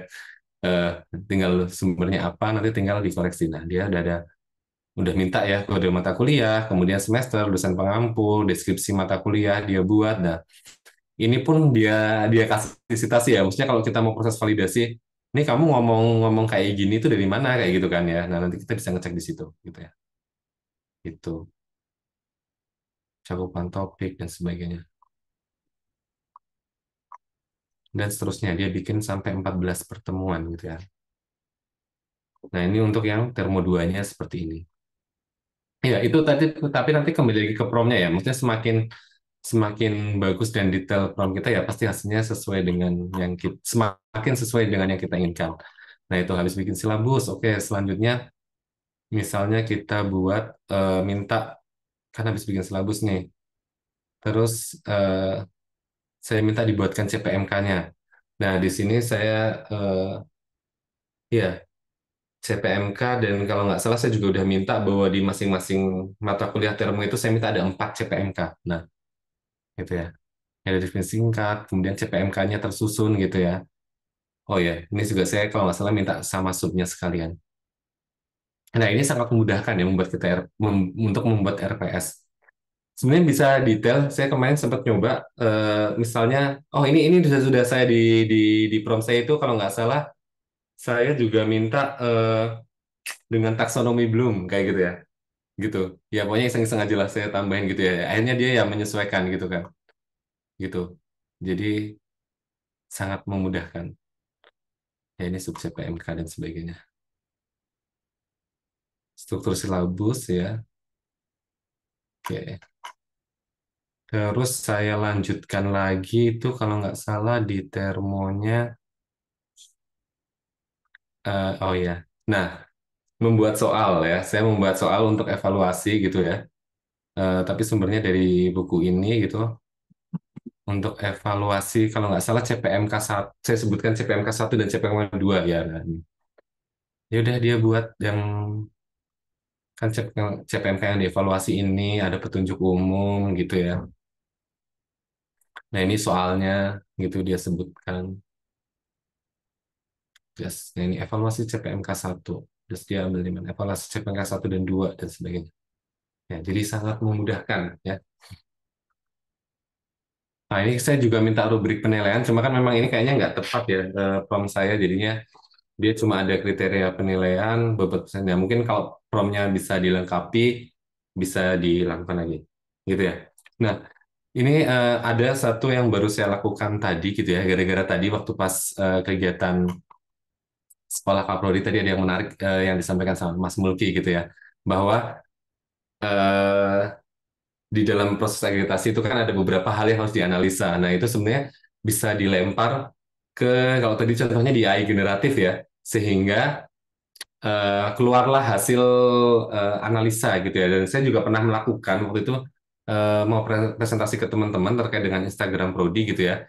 Jadi saya masukkan alamat Instagram Prodi di ChatGPT itu saya minta dievaluasi sehingga itu keluar. Nah, tiba-tiba saya kepikiran, oh berarti ini bisa juga ya. Misalnya kita cari berapa literatur, mungkin studi kelayakan dan sebagainya, kita jadikan sebagai source, terus kita kasih perintah lah untuk menganalisa berdasarkan source itu tadi gitu ya. Nah, ini saya coba uji karena tadi waktunya nggak cukup ya. Jadi saya coba bikin soal gitu ya dari AI generatif lain gitu ya untuk dieksekusi di sini gitu ya. Jadi saya kasih soal, tolong dijawab berdasarkan literatur source ini tadi gitu ya. Ya, akhirnya dia jawab dan saya baca sepintas ya memang dia ambil dari situ ya. Ketika dia menjawab seperti ini sumbernya dari yang halaman sekian dan sebagainya. Oh, berarti ternyata kita bisa melakukan itu ya.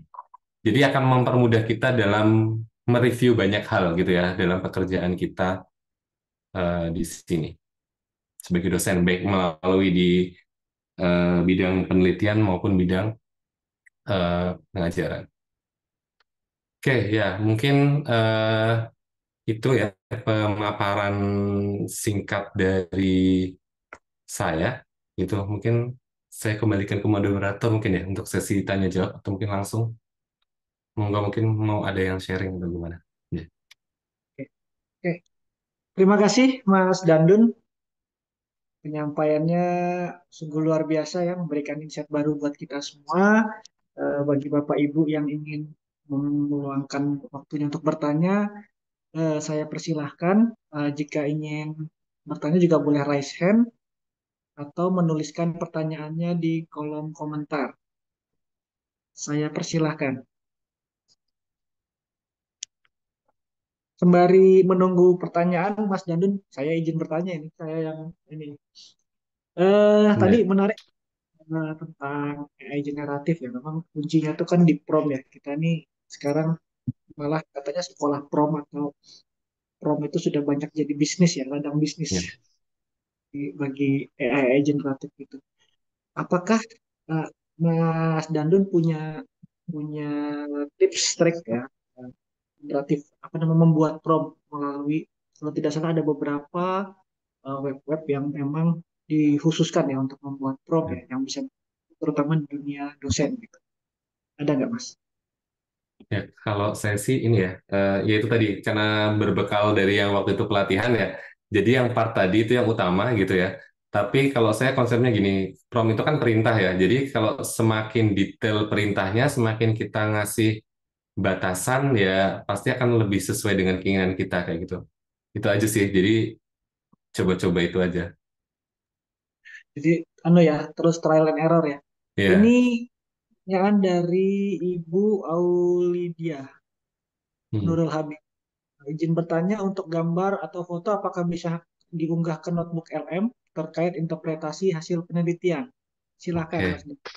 Ya, ya saya pernah coba itu waktu pas pelatihan ya, tapi yang versi terbarunya belum. Waktu itu belum bisa. Cuma mungkin kalau saya belum coba nih yang baru nanti dicoba saja bisa atau enggak gitu ya. Tapi kalau belum bisa, bisa kita akalin dengan gambar itu dijadikan PDF, nanti dia bisa membaca, bisa menginterpretasikan gitu. Atau mungkin kalau yang udah pasti bisa kan yang di AI generatif ya. Tapi caranya kita niru skemanya si notebook LM. Jadi kita upload beberapa materi batasan itu, baru deh kita tanyain tolong analisa gambar ini berdasarkan literatur itu gitu ya.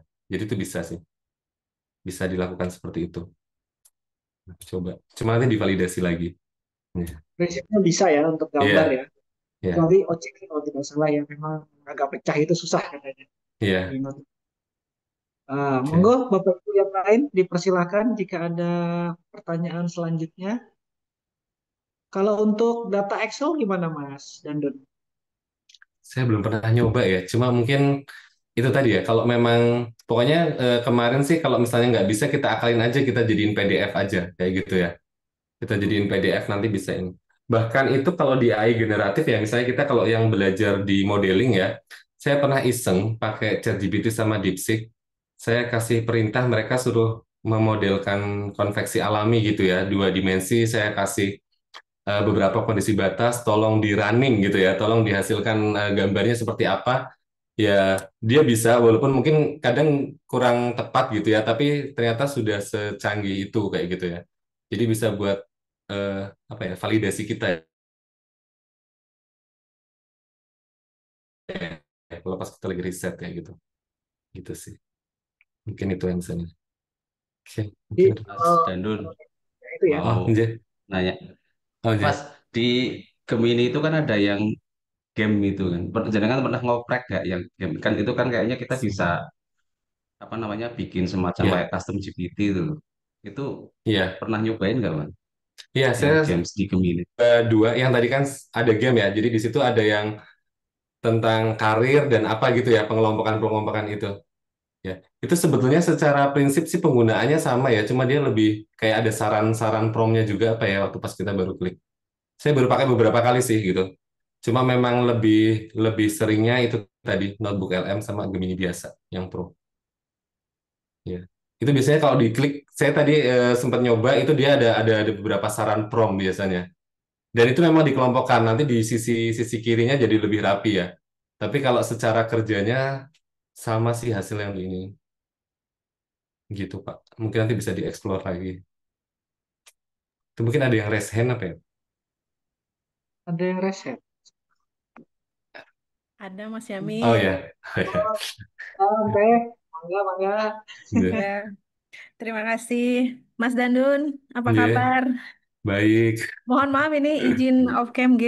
Iya. Ya, ini pas banget nih materinya karena memang lagi punya tugas dari Bu Korprodi untuk bikin RPS. Jadi lagi banyak proyek RPS.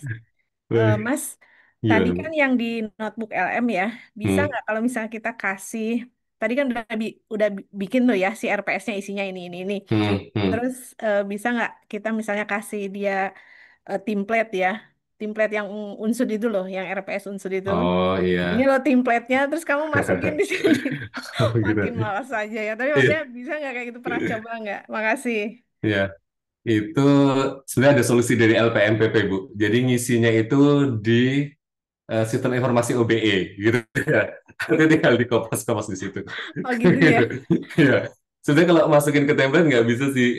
Saya rasa ya nggak bisa kakak bikin tabel pun kita harus menyuruh ya, menyuruh dia kayak tadi kan saya nyuruh dia bikin tabel. Tapi kalau untuk dapat isiannya bisa kayak gitu ya. Kayak tadi kan saya contohkan untuk CPMK, terus Iya. mata kuliah dan sebagainya. Gitu. Jadi mungkin ini sih tadi kebetulan tadi pagi sempat dipresentasikan sama Mas Mulki ya di acaranya LPMPP. Eh, itu saya juga baru tahu gitu ya. Jadi itu kan sebenarnya mudah itu yang di OB itu RPS-nya kita tinggal hasil AI kita pindah-pindahin situ nanti dia bisa kayak download print itu udah berupa format RPS. Oh iya. Pernah dengar juga tuh dari Pak Ya, Anca, cuman memang ya. belum sampai di situ ilmunya. Nanti Terima kasih diajarin sharing sama Pak informasinya. Yamin. Iya. Ya, Bu. Terima kasih semua. Terima kasih Teh Vina atas pertanyaan. Monggo Bapak Ibu yang lain, ini menarik banget kita sudah bersama pakarnya nih untuk dan riset-riset lainnya. Kalau ini Mas Dandun, eh, dalam konteks penulisan proposal gitu ya, apakah kemudian ada semacam kayak generating AI gitu yang bisa mereka deteksi ke proposal misalnya kita bikin Bima atau proposal-proposal penelitian lainnya, apakah sampai saat ini Mas Danu sudah pernah mengetahui apakah ada deteksi tentang penulisan melalui AI? Nah, Jangan ya, ya. Ini menarik ya. Ya, jadi memang itu kan banyak ya. Misalnya bahkan di buku panduannya si siapa? Kemenristek Dikti itu kan juga ada ya. Misalnya saya lupa Zero GPT atau GPT Zero gitu. Nah, cuma saya juga sempat iseng gitu ya. Beberapa kali coba-coba gitu ya. Tapi ternyata mereka masih belum mengeluarkan angka yang seragam sama beda dengan Turnitin. Kalau Turnitin kan dia udah ngomong pasti ya. Maksudnya dia menyebutkan misalnya 13%, terus ini nirunya sama siapa kayak gitu kan. Kalau Turnitin udah pasti ya. Nah, tapi kalau AI detektor itu yang saya baca itu mereka tuh baru semacam dugaan. dan masih banyak melesetnya kayak gitu, dan kayaknya belum ada anjuran resmi mana yang dipakai beneran, itu yang paling paling apa ya, ya kayak Turnitin gitu lah ya, yang paling ini sejauh ini belum. Tapi itu sebetulnya eh, kalau menurut saya gini, aduh gimana ya, jadi bisa sedikit itu kan sebenarnya soal bahasa ya. Jadi kalau kita misalnya gini, kalau saya baca pekerjaan mahasiswa gitu ya, kadang memang ada ini masalah cuma intuisi karena sering pakai jadi tahu model bahasanya kayak apa kayak gitu. Jadi kita tahu oh ini seperti ini, kayak tadi misalnya ada, misalnya saya tahu mahasiswa ketika dia generate poster gitu ya, kok tipe-tipenya kayak gini, ini tipe-tipe ChatGPT gitu ya. Saya coba reverse gitu ya, oh ya ini agak serupa nih kayak gitu dan sebagainya. Paling kayak gitu sih. Tapi untuk sampai memvonis itu apa namanya pakai ini kayaknya belum, atau mungkin saya nggak tahu ya, tapi sebatas yang disarankan sama Dikti itu kayaknya belum sesempurna itu sih gitu. Tapi itu juga sebenarnya bisa diakalin kalau misalnya kita kita sering pakai Quibolt kan pasti ya dalam parafase kan. Nah, Quibolt itu kan menawarkan beberapa tipe gitu ya, mau formal mau apa ya. Ya udah di promnya kita kasih humanis aja kayak gitu kan. Gitu. Itu akan lebih terasa humanisnya kayak gitu. Gitu sih. Tapi semoga mahasiswa nggak ada yang kepikiran ke situ. Ya. Oke. Terima kasih Mas Dandun. Ini ada Oke. lagi pertanyaan masih dari. Izin izin bertanya boleh, Pak Ya. Oke Yamin Mas, Mas Dandun? Ya. monggo. Iya, mungkin sharing pengalaman saja ya. Eh, Ya. saya tuh semakin ke sini sedang semakin merasakan tidak percaya dengan AI gitu. Saya nggak tahu apakah saya yang salah menggunakan atau memang eh, apa tulisan yang saya buat yang memang tidak cocok untuk AI gitu. Jadi eh, beberapa kali ini memang saya mencoba menguji gitu ya. Kan punya draft tulisan gitu, misalnya entah itu Hmm. buku, entah itu Hmm. artikel ilmiah yang belum jadi gitu. Kami di Fakultas Hukum itu kan akan selalu sering sekali terkait dengan pasal-pasal dan bunyi pasal di dalam peraturan perundang-undangan. Hmm. Nah, saya pernah nyoba nih beberapa kali sampai saya kebetulan datanya sudah ketemu duluan sebelumnya gitu ya, pasal berapa saja di mana di undang-undang apa itu ada sekitar 5 undang-undang yang saling terkait gitu, pernah saya upload semua. Kemudian saya berikan perintah gitu untuk menganalisis suatu masalah berdasarkan peraturan perundang-undangan tersebut yang berada di pasal sekian, Hmm. pasal sekian gitu, sampai saya sebutkan pasalnya gitu. Eh, Kemudian saya perintahkan juga dia untuk sebelum menganalisis menuliskan lengkap pasalnya dan setelah itu dianalisis berdasarkan apa yang saya perintahkan itu gitu. Hmm. Tapi beberapa kali ini sih belum pernah nyoba kalau pakai apa tadi notebook Notebook LM LM ya. ya. Ya. Belum pernah. Saya baru sekarang nih, ini baru Ya. buat saya. Saya nyobanya pakai Chat GPT pernah, pakai Gemini pernah gitu ya.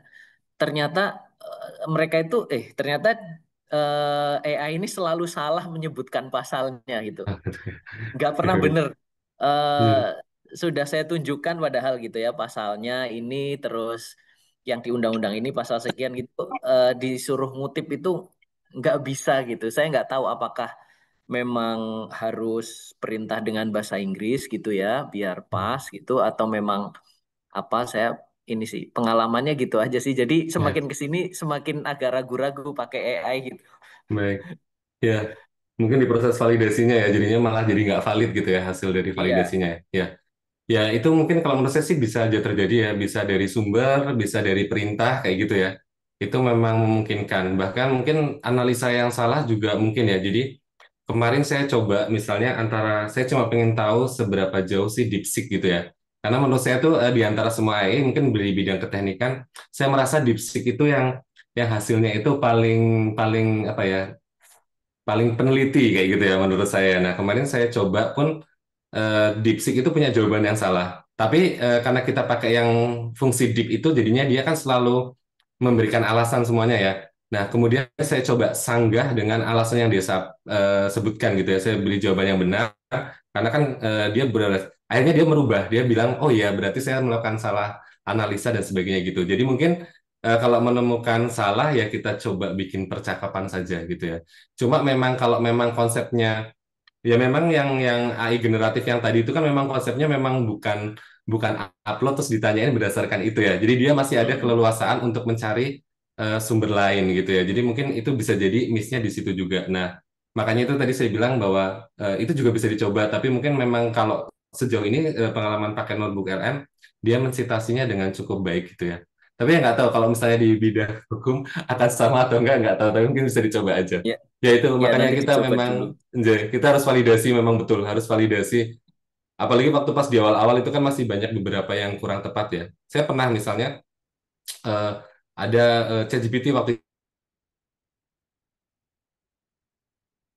turbin saya gitu ya, Savonius. Saya masukin, terus saya tanya, menurut kamu ini jenis apa? Terus dia jawabnya malah roll benang kayak gitu ya. Jadi memang ya memang berdasarkan sumber apa yang dia punya gitu ya. Jadi memang nggak bisa kita kita tracking sumbernya. Tapi kalau di notebook LM kan kita bisa membatasi.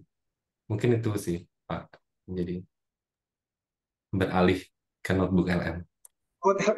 Oke, Mas Danun masih ada Ya, pertanyaan baik-baik. di. Terima kasih. Ya. Makasih Mas Wawan. Di kolom komentar ini ada lagi terkait etika, sejauh mana AI tidak melanggar etika karena kadang Nah, ada rasa dosa saat menggunakan AI gitu. nah itu tadi. Ya, eh, nah kalau ini agak berat ya, secara jawabnya masalah etika ya. Jadi kalau menurut saya kita kita ya itu tadi ngomongin pisau ya. Jadi kita sama-sama menganalisa ini sejauh mana sih bisa dikategorikan kejahatan atau enggak gitu ya. Jangan sampai ya pastilah kita di sini kan semua ini ya manusia dewasa yang sudah bisa membedakan gitu ya. Mana yang boleh, mana yang enggak gitu ya. Jadi contoh misalnya simpelnya aja kalau yang hal-hal berbau dokumentasi misalnya ini tapi menurut saya ya. Contoh misalnya bikin Tor gitu ya dan sebagainya itu kan cukup membuang waktu untuk kita yang sudah punya beberapa pekerjaan. Ya udah itu saya serahkan aja ke AI kayak gitu ya. Itu dia bahkan saya jadikan penulis gitu ya. Cobalah buat Tor kegiatan gini gini gini karena membuat Tor term of apa ya term of apa ya ya kegiatan lah ya jadi itu kita kan juga sebenarnya butuh harus browsing harus apa gitu ya itu kan cukup membuang waktu bisa kita kerjakan yang lain itu mungkin bisa nah tapi mungkin kalau di dalam riset itu seperti tadi saya bilang adalah itu dia adalah teman diskusi penemu kata kunci gitu ya. Itu sangat enak sekali misalnya kita lagi pingin kata kunci apa atau misalnya gini eh, saya kan teknik mesin ya saya sempat awal-awal nggak langsung di teknik mesin nih jadi di teknik industri dulu. Nah itu walaupun kita satu rumpun ada beberapa ketika bimbing skripsi atau sedang mengajar metopen ya ada beberapa metode yang saya nggak tahu gitu ya. Nah itu sering sekali itu sangat membantu saya untuk menemukan kata kunci. Contoh misalnya ada metode misalnya namanya Six Sigma gitu ya. Nanti saya bisa menanyakan ke sana untuk metode yang mendekati ini apa sih atau yang serupa dengan ini apa sih. Nah karena kan saya benar-benar blank tuh dengan metode itu gitu ya. Ini saya menemukan kata kunci sehingga kita bisa browsing ke tempat lain. Itu sih. Tapi memang saran saya memang kalau untuk hal-hal yang sesuatu dipublikasikan atau sesuatu yang dilombakan gitu ya, ya dia jangan sebagai penulis kayak gitu ya. Sebagai penulis itu kan tadi misalnya dengan kata kunci buatkan apa kayak gitu ya. Tapi kalau misalnya membuatkan kerangkanya, karena tidak semua orang itu bisa mengalir gitu ya ketika menulis, kadang butuh kerangka gitu ya. Ya untuk mempercepat prosesnya ya nggak apa. Menurut saya sih nggak apa-apa gitu ya. Karena memang contoh ya di kegiatan PKM sendiri tuh dia udah pakai kata persenan kalau nggak salah ya sekian persen itu AI-nya atau apa kayak gitu yang dicek menggunakan ini berarti kan memang sudah bisa bisa digunakan ya tapi memang dengan batasan tertentu gitu sih. Oke, ini sepertinya ada lagi. Oh, terima kasih. Oke, Bapak Ibu, ini titipan pesan dari Pak Anca bahwa nanti sertifikat akan dikabari selanjutnya untuk sertifikat AI dan kemudian semoga materi pelatihan ini bisa diterapkan pada penulisan oleh peserta ya pelatihan-pelatihannya apakah itu dalam bentuk proposal, artikel ilmiah, buku ajar, buku referensi, monograf atau sejenisnya. Dan Pak Anca mengharapkan ada testimoni. Ini kalau buku papernya terbit gitu ya, tolong testimoni ke kami, ke LPMPP, bahwa kita berarti berhasil gitu ya. Teman-teman dosen, Bapak Ibu dosen menggunakan AI sebagai tools atau alat bantu dan mempercepat proses penulisannya. Monggo dilanjut jika ada masih pertanyaan. Ada yang masih ingin bertanya? Karena ini sesi terakhir ini. Sesi terakhir dari 4 sesi yang sudah ada, yang sudah pernah dilaksanakan sebelumnya. Monggo. Kita masukkan Mas Yamin. Silakan Mas Arif, silakan. Jadi, ini mungkin yang pas di materi pertama saya sampaikan, ini kayaknya udah saatnya usut ngomongin soal ini ketika penggunaan AI. Di universitas lain sudah keluar peraturan rektor terkait itu dan kayaknya kita masih anteng-anteng aja. Sebenarnya kan penggunaan AI di mahasiswa udah masif gitu.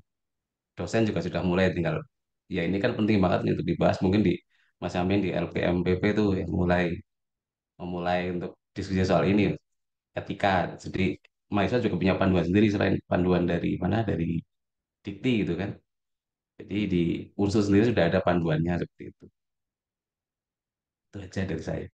Oke, terima kasih Mas Arif. Benar sekali, apa namanya, ikhtiar kita dimulai dari acara ini sebenarnya memang.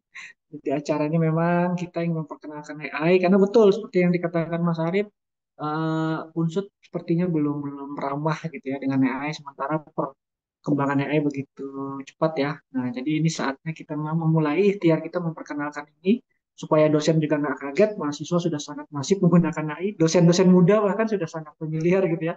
Dosen-dosen tua juga mulai mengejar untuk kemudian belajar juga dengan AI dan segala toolsnya. Dan mudah-mudahan usulannya nanti bisa kita sampaikan ke pimpinan dan semoga segera dikeluarkan ya aturan main tentang AI gitu ke depannya. Tuh. Makasih Pak Arif atas masukannya. Monggo, mungkin ada lagi yang lain yang memberikan usulan atau pertanyaan mungkin? Atau jika tidak ada, Mas Dandun boleh memberikan closing statement, Mas Dandun? Oke, ya mungkin ini aja sih, mungkin membahas tadi yang halaman pertama ya. Jadi AI ini analoginya yaitu tadi saya bilang dia kayak pisau gitu ya. Jadi kita yang menentukan bahwa dia bisa dijadikan alat kejahatan, tapi dia juga bisa menjadi alat bantu. Itu yang pertama. Terus yang kedua, ini mungkin saya sudah mulai merasakan ya. Jadi kita itu adalah dosen itu adalah orang yang semakin lama semakin tua, tapi kita semakin lama berinteraksi dengan orang yang semakin muda atau jaraknya semakin jauh dengan kita gitu ya. Ini udah mulai kerasa mungkin ada beberapa anak yang sudah lulus datang gitu ya, jaraknya makin jauh makin jauh. Nah, jadi tantangannya yaitu tadi kita memang apa ya pembelajar sepanjang hayat gitu ya. Jadi memang kita nggak boleh resisten terhadap sesuatu yang baru, apalagi kita sudah ngalamin dulu zaman Google ya. Google itu pun sempat sama guru-guru dulu mungkin dilarang nggak boleh dikit-dikit browsing atau dianggap plagiasi dan sebagainya gitu ya. Tapi sekarang eh, bergeser menjadi alat pencarian yang apa-apa kita cari dan saya rasa sudah terlihat juga AI pun sudah demikian gitu ya. Jadi makanya kita memang harus serajin itu adaptasi gitu ya. Jadi mungkin jangan capek-capek buat belajar gitu. Mungkin itu aja sih dari saya. Luar biasa ini kutipan ini. Quote of the day gitu ya. Oke, Bapak Ibu, sepertinya sudah tepat jam 3 di jam saya gitu ya. Mungkin terima kasih banyak ini kepada narasumber kita Mas Dandut Mahesa atas pemaparan yang sungguh luar biasa. Mungkin kalau ada update-update terbaru nanti bisa dikabarkan Mas Dandun sehingga bisa updating lagi kita perkembangan-perkembangan terbaru. Mas Arif juga, Mas Arif siapa tahu ada ini karena Mas Arif ini salah satu yang saya kenal adalah entusias AI gitu ya. Sampai berguru pada siapa itu yang di Twitter itu Mas Arif pakar AI yang selalu nge-treat gitu ya tentang AI gitu. Jadi bagi Bapak Ibu sekalian juga yang mungkin punya punya apa namanya keluasaan pemahaman tentang AI terutama yang terbaru yang belum mungkin terbahas di sini dipersilakan untuk memberikan masukan dan juga siapa tahu ini suatu saat ingin menjadi narasumber tentang sekolah AI ini kalau bahasa kami di sini sekolah yang mempelajari tentang AI. Jadi ini ikhtiar pertama kami dari LPMPP untuk memperkenalkan AI di dunia akademik. Jadi semata-mata AI itu seperti kata-kata Mas Damdun tadi ya, bahwa AI itu seperti pisau bermata dua ya. Satu sisi bisa digunakan untuk kejahatan, bisa juga dia ada untuk kebaikan gitu ya. Api juga gitu, kalau api kecil bisa untuk menghangatkan, tapi kalau api besar itu kebakaran namanya. Jadi AI bukan lagi sebuah atau suatu yang memang harus kita khawatirkan, tapi tetap harus kita kontrol. Saya selalu mengatakan AI itu adalah tools, dia kita jadikan budak, tapi jangan sekali-sekali kita diperbudak oleh AI. Kita tetap harus mengontrol, kita tetap harus memberikan batasan, kita harus mampu memberikan controlling terhadap pergerakannya, sehingga kemudian nilai-nilai, etika-etika, norma-norma dalam dunia akademis itu tetap terjaga. Dulu kita mengenal Google sebagai AI zaman itu mungkin ya, di zaman itu sangat membantu kita. Ternyata Google sekarang sudah mulai ditinggalkan karena orang lebih nyaman menggunakan GPT, menggunakan Gemini dan segala macam. Walau alam suatu saat seperti apalagi pergerakan AI tadi barusan ngobrol sama Pak Kalem, kalau Notebook LM sudah bisa bikin podcast audio, mungkin dalam beberapa bulan lagi sudah ada videonya mungkin kayak videonya Gemini kan sudah bisa ya. Ya siapa tahu podcastnya sudah dalam bentuk video gitu kan. Makin mengerikan gitu ya. Influencer nggak laku lagi, nggak tahu mungkin harga-harga influencer makin murah honornya, tarifnya gitu ya. Terima kasih Bapak Ibu sekalian atas perhatiannya, atas kehadirannya. Semoga eh, ini, oh Mas Arif nih, di Joglo materi satu saya upload link ke Custom GPT khusus untuk perancangan pembelajaran dan file PDF template Prom untuk digunakan persiapan perkuliahan, perancangan RPS dan lain, monggo bisa dimanfaatkan. Terima kasih Pak Arif, Mas Arif atas ininya, sehingga Bapak Ibu semua bisa mengunjungi Joglo. Jangan-jangan lupa juga untuk presensi di Joglo untuk mendapatkan sertifikat dan eh, hal-hal lainnya yang dapat digunakan untuk peningkatan pembelajaran. Sekali lagi terima kasih kepada Mas Dandun Maisa selaku narasumber pada hari ini. Terima kasih kepada Bapak Ibu semua.